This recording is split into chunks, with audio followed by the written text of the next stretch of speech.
nakwambia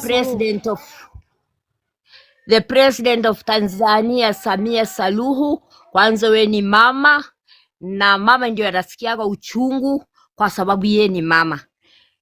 We Samia ungekuwa the best president in Tanzania. Ungesikiliza watu wako, wananchi, because wananchi ndio serikali. Ungesikiliza hii watu wa Tanzania, ujue shida yao iko wapi, upatia hawa demokrasia yake.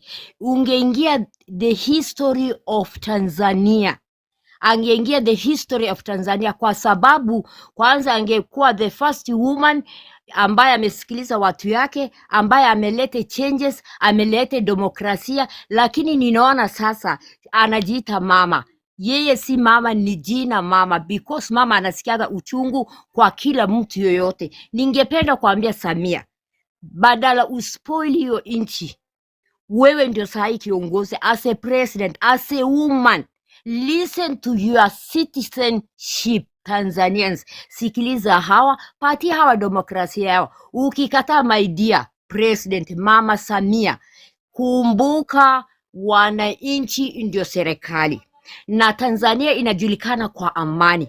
Lakini sai kitu unafanya, because even marehemu huyu Magufuli Kenyans wanapende. Kwa sababu gani? Alionyesha picha mzuri, lakini huyu mama anakuja kwa ukali, anataka kunyanyasa wa Tanzania. Tanzania is the best country in East Africa. Tanzania is a rich country in Africa. Tanzania minerals nyingi munaya, very fertile country. Lakini Samia, please, kitu ile mimi ningekwambia kama mama, na mimi nimetembea hiyo Tanzania, I know Tanzania. 3/4 of Tanzanians are poor. Why? Kwa sababu hawana ile demokrasia.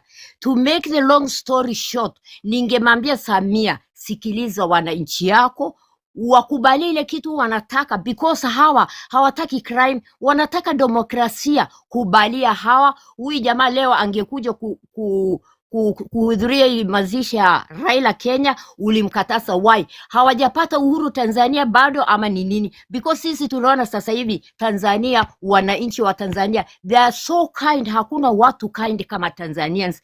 Wanakuwaga na huruma, wana utu, lakini mahali unapeleka hii wananchi wa Tanzania, unapeleka wa mahali pabaya. Tafadhali, my last word is Samia, Mrs. President of Tanzania, patia wa Tanzania justice. Ninakwambia hivi, this is my advice. Goodbye wa Tanzania, I love you. Mungu bariki yo inchi. We love Tanzania because they are so kind. Hawana ukabila Tanzania. We Kenyans tunakuwaga na ukabila. Kwa hivyo Tanzania ni moja, one nation, one people. Give them their demokrasia. Patia hawa uhuru yao. That is my advice. Thank you Tanzania, Mungu awabariki.